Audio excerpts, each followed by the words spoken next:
We are loud, obnoxious, and completely inappropriate. Viewer discretion is strongly advised.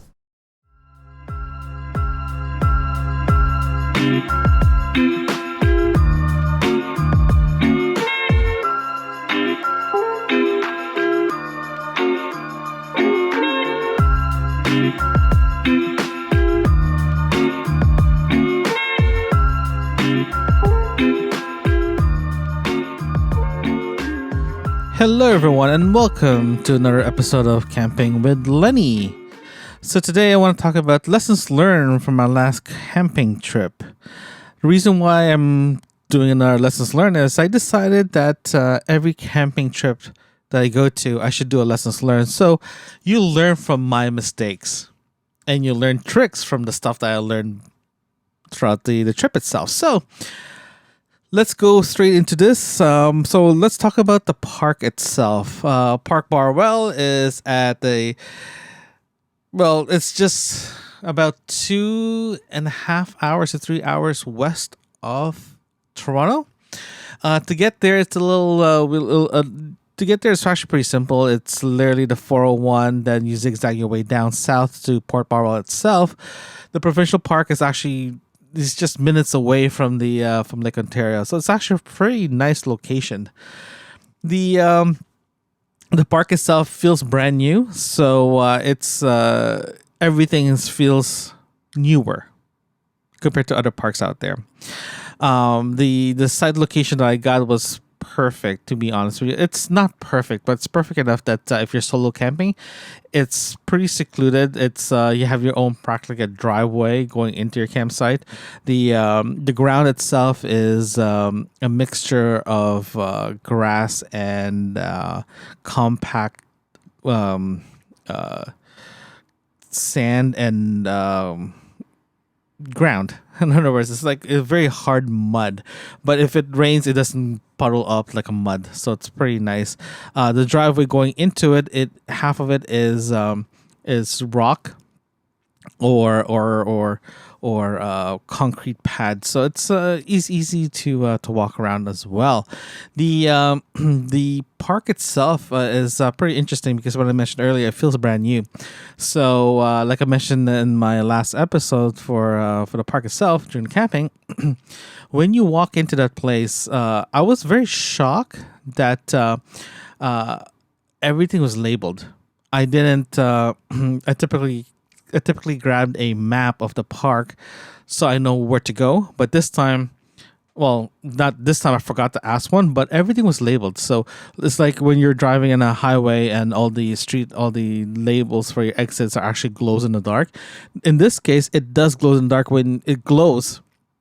Not glows in the dark, but it glows when you hit the light in it. So it was easy to get around it. And also, they labeled every single street or every single driveway where the park is, where your site is, so you know if your site is, for example, 95, it actually tells you how to get to 95 with those signs. So it was very interesting. It was very, very nice. So I was very, very impressed with that, and I'm hoping that that the parks, Ontario Parks, will actually upgrade all their signage to reflect that.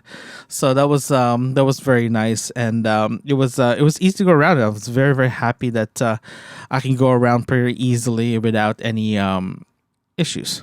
So the next one on my list about the park itself is actually the washrooms. The washrooms are very, very clean. On the site that I went to, there's only one washroom for the whole entire section where I am, and there was a lot of sites to go to. The washrooms are very clean. They get washed daily, and also they do have washer and dryers there to accommodate long-term campers. I believe that this park is used a lot for long-term campers. For example, if you're planning to camp for, let's say, a week to 2 weeks, this place is, in my opinion, one of the best so far that I've seen. The reason why is it accommodates long-term camping vacationers. And the reason why I'm saying that is again the amenities that they have, the quality of the roads, because you are if you're constantly driving it or riding bikes or anything like that. So even the washroom actually has bike racks that you secure your bike while you're taking a shower or going to bathrooms or anything like that. Also, they do have washer and dryers in the bathroom areas, again to accommodate the long term stays. The park itself does accommodate RVs, trailers, and tents. But here's a little caveat on that. Some parks do separate the RVs and the trailers from the tent section. In this case, everything is actually mixed together between RVs, campers, and tents. Typically I get bothered with that because of the amount of traffic or the amount of noise associated with RVs and trailers. But in this case, it's not that bad. It was pretty good. There are sites within the park itself that's massive. The sites itself are really big, so you can accommodate 3 or 4 tents plus an RV plus like a gazebo for your kitchen and all that good stuff. Because I seen when I was there was tons of families that were hunkering down for, let's say, for a week long or 2 week long vacation. So it was pretty interesting. I was very, very impressed overall with the variety of size of the sites, all the way to what it can kind of accommodate and all that good stuff. With that said, though, let's talk about powers versus a non-powered camping site. The power versus non-powered camping site is a little bit all over the place. You can have a campsite that is like no power, but next door has power. And yeah, it's just kind of weird that everything's just mixed together like that. Again, I'm used to having one side is just dedicated for power, one side dedicated for non-power. So I'm kind of used to seeing that. But this case, it wasn't like that. It was just a mixture of everything. Because the same thing as for the RV, trailer, and tent, everything's mixed together. Same thing for power versus non-power site. So that was actually pretty interesting as well. Unfortunately, I didn't get a chance to see what kind of power that they have, but I'll see if I can find out. I'll definitely check it out next time I'm there to see what's going on with that. Next is I want to talk about privacy. Pardon me. Privacy. Privacy is kind of weird in this park. Sorry about that. My throat's getting dry. See, that's what happens if you record live, right, guys? So let's talk about privacy here. Privacy is actually pretty interesting. Like I mentioned earlier, if you do have some sites that actually has a driveway, then it actually opens up at the back, right? Like the site that I have. The privacy regarding the amount of trees, amount of trees or bushes around your site, is actually, it varies. The one I have is very, very private. I can't see my neighbors. They can't see me. Some sites though were open. You can actually see your neighbors like 2 sites all the way down. So it was kind of interesting. Some site itself was again, it's open up, and some of them are very distant to each other, and some of them are not. Like what I mentioned earlier, that my site itself was very, very has lots of privacy because there's a lot of trees, a lot of bushes to cover my site, but you can actually hear my neighbors, especially if they're laughing or playing music. You can actually hear it. That's how close they are. You can actually hear them, but you can't see them. Right? So if I am relying on privacy for this campsite, I'm definitely not going to go to this park because, again, they're too close to each other. You do have site privacy, but noise privacy you will not going to get. You're definitely not going to get that because, again, it's too close to each other. Some of them, like for example, the campsite in front of me, it's very open, incredibly open. So this means it's literally a box, and one side is actually gone. You can actually, that's how open it is, and and I can see my neighbors from when they're setting up all the way to like having dinner, just enjoying their time there. I can actually see them, and it was a little weird because every time I pass by them to go to the bathroom, I see the full setup. I see exactly what they're doing, and with that stark contrast with my side is completely, you don't even see it. As soon as you park my car in front of the quote unquote the driveway, no one can see me, right? But the one across me is open. But here's the funny thing. But the next the site beside them, it was literally the same thing as a driveway, but it wraps around their campsite to the back of it. That's how weird it is. Like you drive into like a driveway of a house. You drive in straight turn to the left a bit, and this open area for your tent that you can fit like a 2 or 3 or possibly even 4 tents inside the site itself, and you get your privacy that you're looking for. But because this is how close they are, you can actually hear them. You can actually hear the other people. So again, privacy is there visually, but depending on the site, but voice, like noise privacy, like if you don't want to hear any other people, you're not going to get in this park. It's too close. It's definitely too close. And some sites that I've seen, because I did get a chance to drive around, are very, very open. Incredibly open. If you're looking for something privacy here, this is not the park you're looking for. If you are going to go to this park, look for sites that's actually a little more privacy, so you can actually search around and look around the map itself, which one's best for your needs. But definitely recommend for you guys to check it out. And if you're planning to bring an RV and you're planning to stay there for long periods of time, this is the best place to go because again, it accommodates a lot of style camping. Plus, there is washer and dryers, just laundry facilities. You can't go wrong with that. And I suggest if you are bringing a camper in the park, there is potable water stations and a dumping station when you get into the park. So as soon as you drive in, there's actually a water stations, potable water stations that you can drive into, fill up your tank. And after that, when you leave the park, the same side that you leave the park, there's actually a dumping station right beside the garbage area. And so it's a very well organized park. Especially if you need something especially if you're being a camper, if you're a van lifer, this is a great spot. If you're having an RV, this is a great spot. If you're a tent camper, it is a good spot, but just be mindful that your neighbors could be all RVs except you. So just keep that in mind. Store-wise, there is no stores within the park itself compared to some parks. They do actually have a gift shop, for example. You can get supplies there and all that good stuff. In this park, you don't. There is some type of there is like a point of sale when you get into the park. When you register, you can get like stickers, magnets, little small trinkets, but there's really nothing there for you for a big souvenir type thing.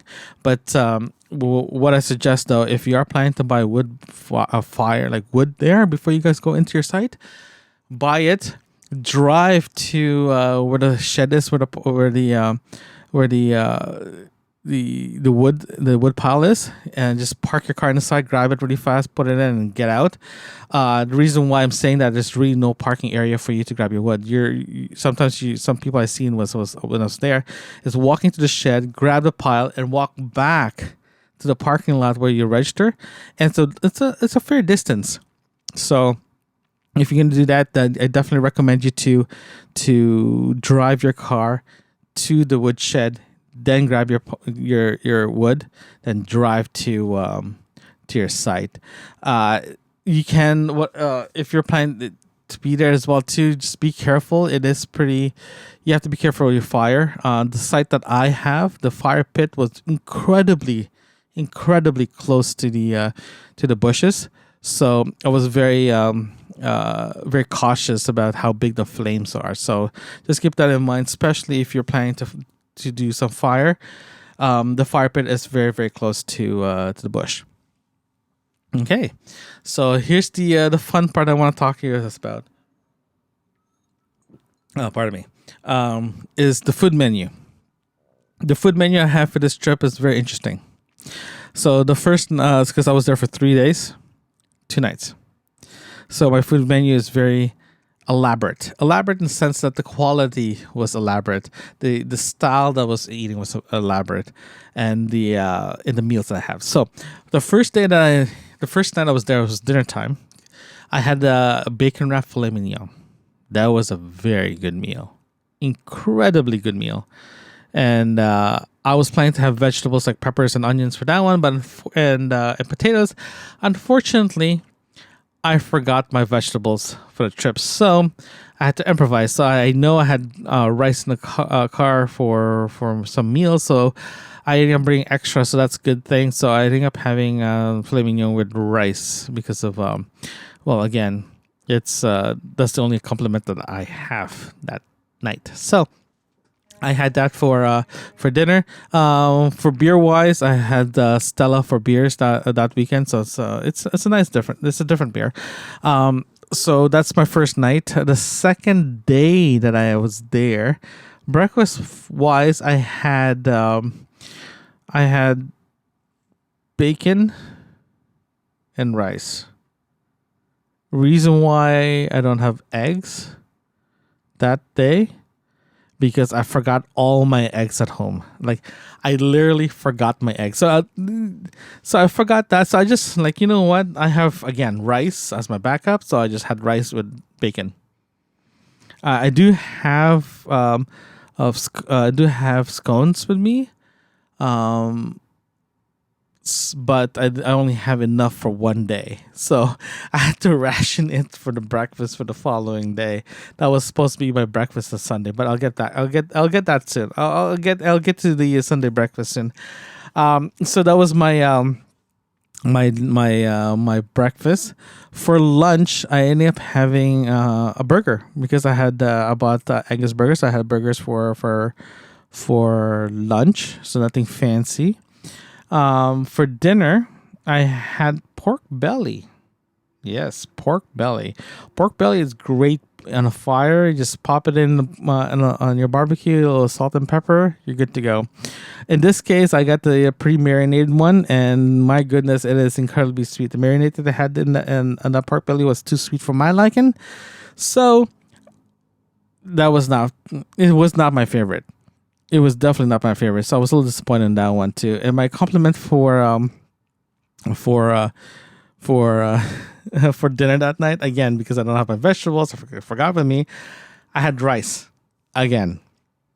So you can see the theme here. There's a lot of rice because I forgot to bring it with me. I forgot to bring the rest of my meals with me. So that was Saturday night. And for snackage throughout the day, it's just simple chips. I'm a simple chip kind of guy, so I don't go that fancy. I think for the next trip, I'm going to try something different because just try something different, I think, for snacky wise. But for breakfast the next day on Sunday, I had nothing. Okay, I had nothing. This will go into my third section of this conversation I'm having with you guys regarding lessons learned. Keep an eye on the weather. The reason why I'm saying that is, like, I am obsessed with weather, especially if I'm going to be outdoors for long periods of time.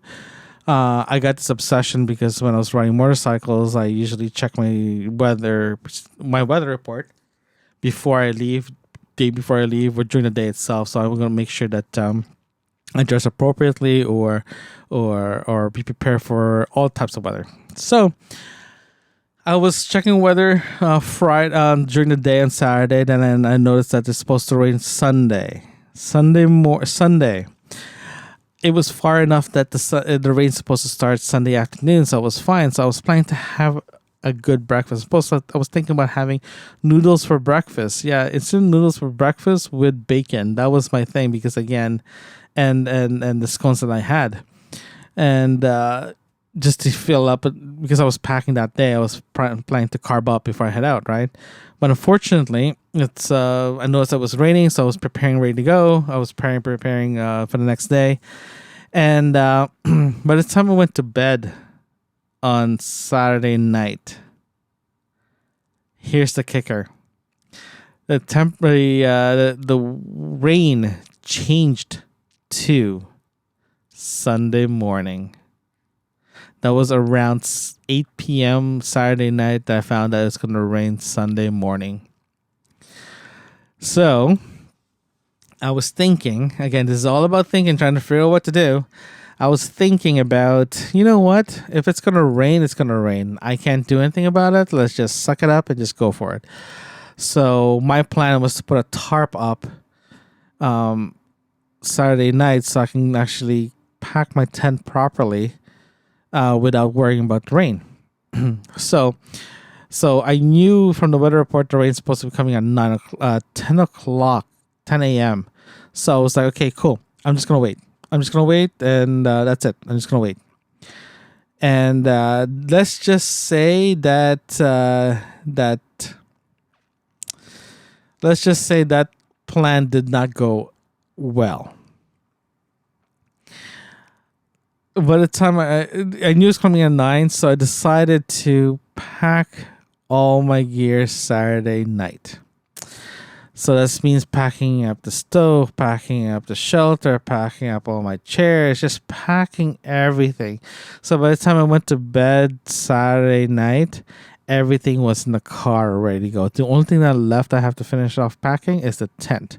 Because I know it was going to rain at 10 o'clock in the morning, around 10 o'clock. I woke up on a Sunday morning at 6 a.m. 6 a.m. to get ready. So I woke up at 6 a.m., got everything, went to the bathroom, freshened up, ready to go. I started dismantling my inside of my tent. And I decided to check my weather report. And they said it's 9 now. So I went to 9 o'clock. 10 o'clock, they went to bed. 9 o'clock in the morning, that's supposed to rain. So I was rushing, trying to get it out, tried to pack everything.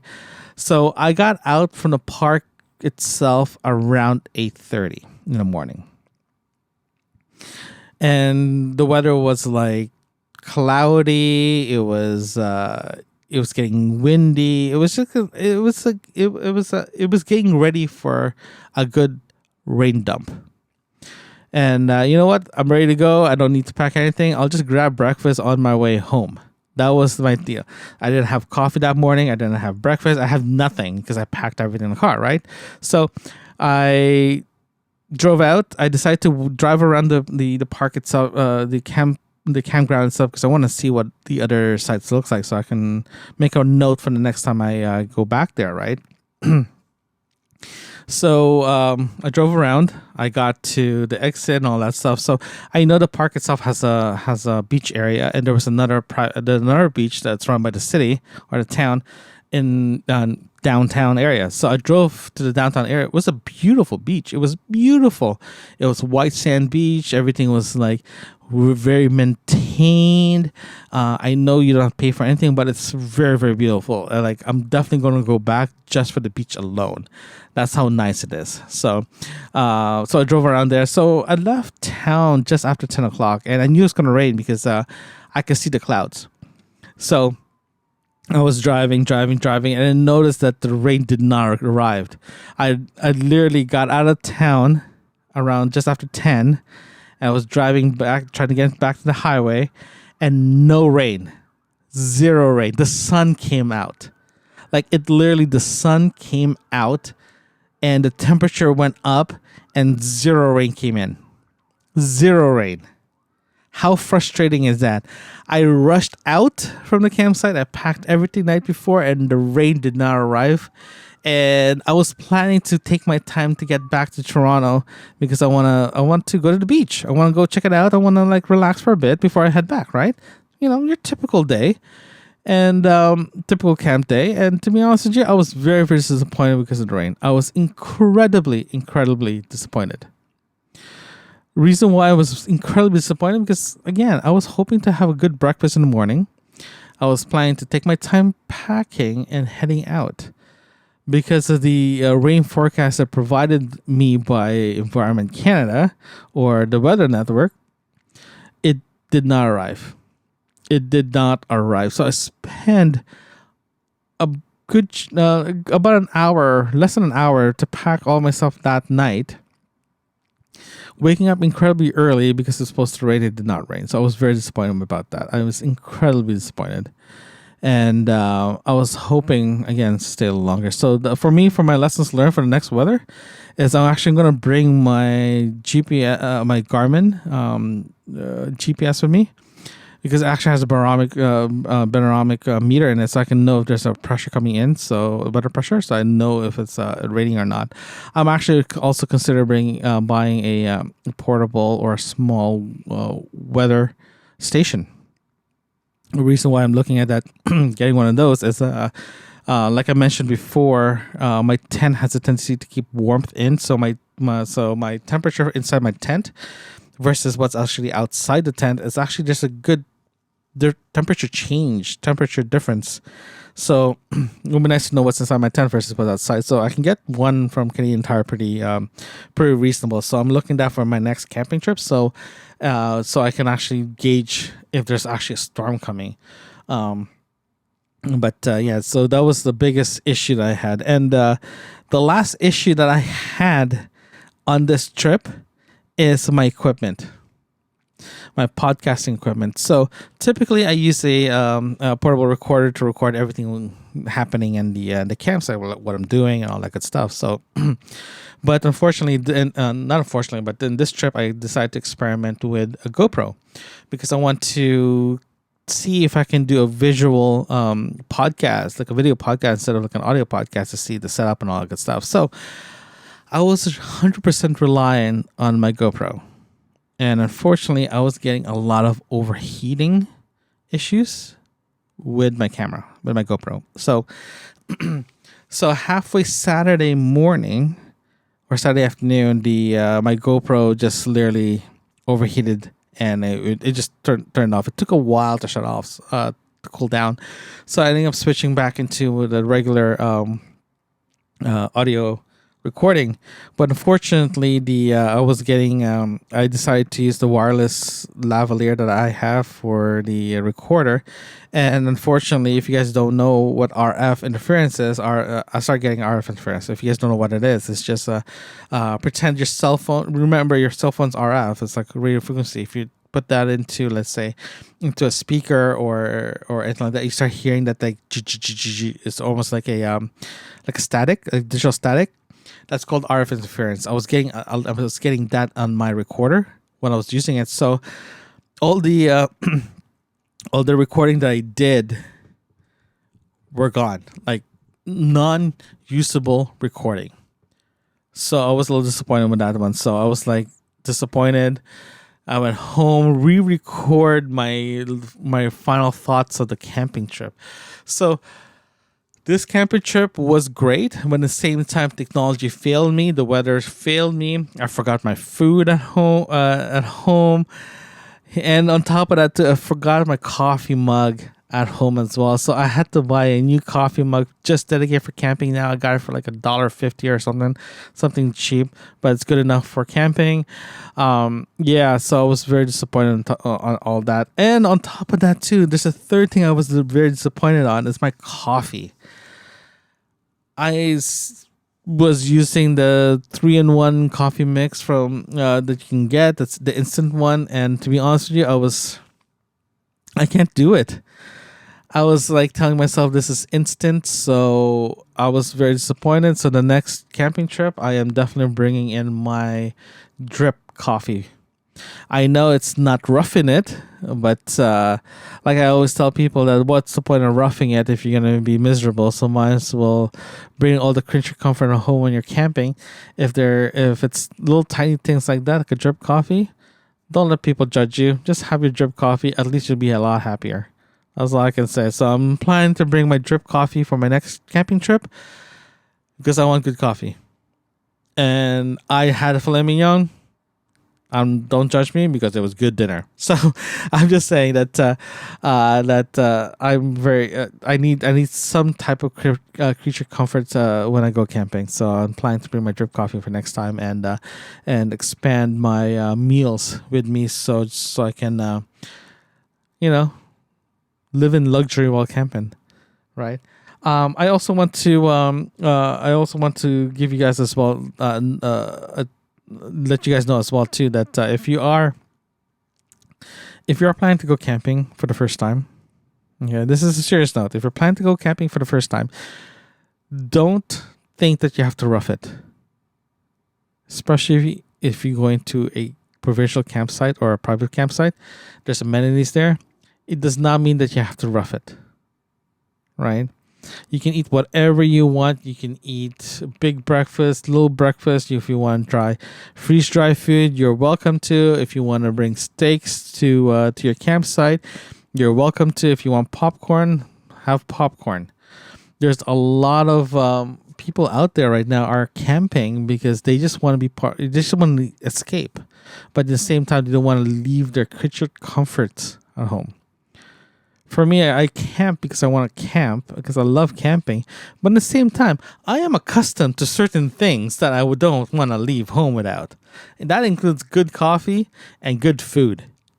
I can live with not having, if I lose like battery power. I don't care about any of that. If I have my creature comfort, like good food and good coffee, I'll be fine. Right? Some of you guys probably have the same thing that I do, but it doesn't have to be coffee or it doesn't have to be anything like that. But bring something that will make you relax even more, that you can live it out and have it. You don't have to rough it. If you want to rough it, go for it too. But at the end of the day, if you're looking for a bathroom, like a indoor plumbing, trying to roughing it, that's not roughing it. So for me, my creature comfort is a running toilet, coffee, and good food. For the next camping trip I'm going to go to, I'm definitely going to have all those three. And I'll be the most happiest person. But at the same time, being part of nature. So, yeah, and I just want to say thank you very much. And we'll chat again next time here at Camping with Lenny.